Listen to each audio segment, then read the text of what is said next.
అవని చక్రధర్ కూతురని తెలిసి చక్రధర్ చేసిన మోసాన్ని అర్థం చేసుకున్న రాజేందర్ నిర్ణయంతో అందరూ షాక్.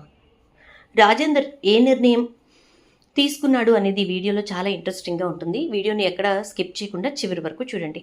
ఇక మొత్తం మీరు చూసుకున్నట్లయితే అవని వాళ్ళు అందరూ కూడా ఊరికి వెళ్ళడానికి ప్రిపేర్ అయ్యారు. ఎందుకంటే రాజేందర్ అందరినీ కూడా ఊరికి తీసుకెళ్తానంటాడు. అక్కడ అందరికీ తను పడ్డ కష్టం గురించి, తను ఎంత కష్టపడి పైకొచ్చాడో తెలుసుకునేలా చేయాలి అని, నేనేం చేస్తానో వాళ్ళేం చేయాలో చెప్తాను అని చెప్తాడు. ఇక దాంతో ఒక్కొక్కరుగా ఊరికి వెళ్ళడానికి ప్రిపేర్ అవుతూ ఉంటారు. అదే క్రమంలో ఇక అక్షయ్ అయితే తన అత్తగారి చీరలు నేను ఇస్త్రీ చేస్తాను అని చెప్పేసి అవనికి చెప్పేసరికి అవని ఇక ఇస్త్రీ ఐరన్ బాక్స్ తీసుకుని వచ్చేలోపే ఈలోపు శారీస్ బయటకు తీసేసరికి అందులో చక్రధర్ మీనాక్షి కలిసి దిగిన ఫోటో కనపడుతుంది. ఇక అవనిని పిలిచి ఏంటి ఫోటో, చక్రధర్ మావయ్య తోటి మీ అమ్మగారు ఎందుకు ఫోటో దిగారు, ఎందుకు ఆ ఫోటో ఉంది అని చెప్పేసి గుచ్చి అడుగుతూ ఉంటాడు. ఈలోపే ఫ్యామిలీ అందరూ కూడా వీళ్ళ గది దగ్గరికి వచ్చేస్తారు. అలా వచ్చిన తర్వాత ఒక్కొక్కరుగా ఆ ఫోటోని చూస్తూ ఉంటే ఈలోపు ఇక రాజేందర్ తల్లి చాలా గట్టిగానే ప్రశ్నిస్తుంది అవనిని. ఏంటి ఇది, నా అల్లుడి పక్కన నీ తల్లి ఫోటో దిగడం ఏంటి, అసలు నా అల్లుడికి నీ తల్లికి ఏంటి సంబంధం, ఏంటి ఇదంతా అని చెప్పని ఆవిడ కూడా గట్టిగానే అడుగుతుంది.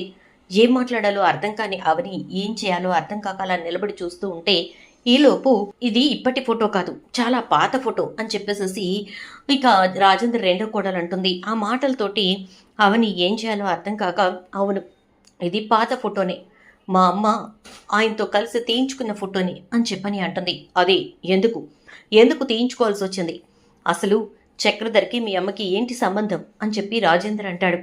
ఏంటంటే ఆయనే నా కన్న తండ్రి కాబట్టి అని చెప్పేసరికి ఇక ఒక్కసారిగా షాక్ అయిపోతారు అందరూ.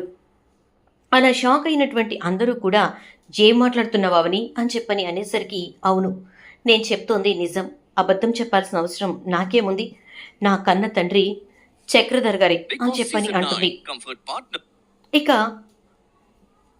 అలా అనేసరికి ఇక అందరూ కూడా ఒక్కసారిగా షాక్ అవుతారు.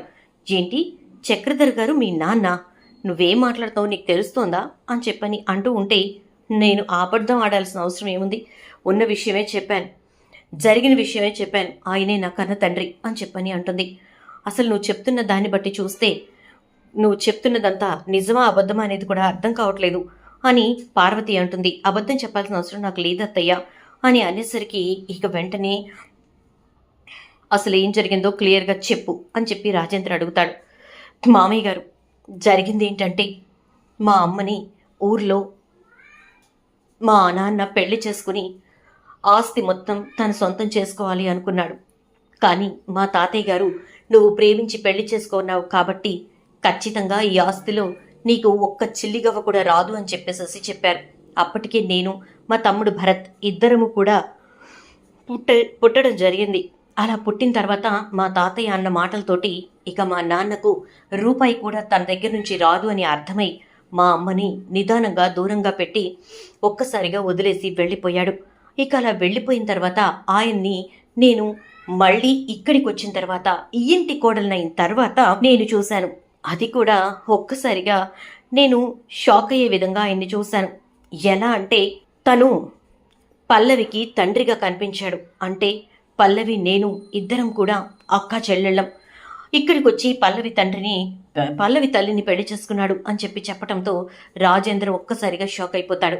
మీ అమ్మ ఫోటో చూసిన తర్వాత నేను ఏం చెయ్యాలో ఏంటో అర్థమైంది అంటే అర్థం కాలేదు మామయ్య గారు. ఏమంటున్నారంటే ఈ ఆస్తి కావాలని అందరూ అడుగుతున్నారు కదా, ఇప్పుడు మీ అమ్మ ఫోటో చూశాక ఈ ఆస్తిని ఏం చేయాలో ఏంటో నాకు తెలిసింది, పదండి అందరూ ఊరు అని చెప్పేసి ఇక ఊరికి వెళ్ళిన తర్వాత రాజేంద్ర వాళ్ళ బాబాయ్ దగ్గరికి వెళ్తాడు. అలా తన బాబాయ్ దగ్గర కూర్చుని బాబాయ్ దయచేసి నన్ను క్షమించండి అంటే ఏంట్రా ఏమైంది అని చెప్పని అనగానే ఏం లేదు బాబాయ్, నువ్వు నీ కూతురికి ఇవ్వాల్సిన ఆస్తిని తీసుకొచ్చి నా చేతిలో పెట్టేశావు.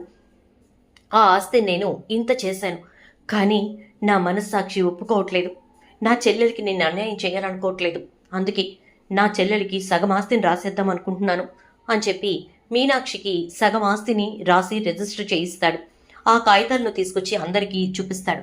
ఒక్కసారిగా అందరూ షాక్ అవుతారు. ఇదేంటి అంటే మీనాక్షి ఎవరు, నా చెల్లెలు అని అంటాడు. ఒక్కసారిగా అందరూ కూడా ఏం మాట్లాడుతున్నారు డాడ్ అని అంటే, అవును, తను ప్రేమించి పెళ్లి చేసుకుందని ఇంటి నుంచి దూరం చేసుకున్నాం.